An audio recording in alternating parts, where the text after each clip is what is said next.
ایک شخص آپ علیہ الصلوۃ والسلام کی خدمت میں آئے، عرض کرنے لگے یا رسول اللہ کوئی ایسا عمل بتائیے نا، اگر میں کروں تو اللہ بھی مجھ سے محبت کرنے لگے اور اللہ کے بندے بھی مجھ سے محبت کرنے لگے۔ تو آپ علیہ الصلوۃ والسلام نے فرمایا دنیا سے برغبتی اختیار کرو، دنیا کو اپنا مقصود اور مطلوب نہ بناؤ، تم سے اللہ محبت کرنے لگیں گے، تم سے اللہ محبت کرنے لگیں گے۔ اور جو لوگوں کے پاس ہے مال و جاہ، اس سے بے غرض ہو جاؤ، اس سے بے غرض ہو جاؤ،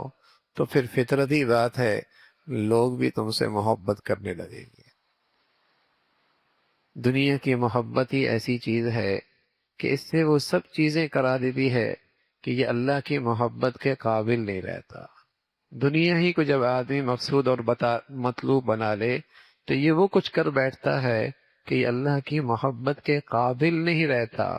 اور جب اس سے بے رغبتی اختیار کر لے گا اور اس کو اپنا مطلوب اور مقصود نہ بنائے گا تو یہ اللہ کی محبت کے قابل ہوگا، اللہ اس سے محبت کریں گے اور اس کی نیکیاں اور عبادات اللہ کے لیے خالص ہونے لگے گی، اللہ کے لیے خالص ہونے لگیں گی۔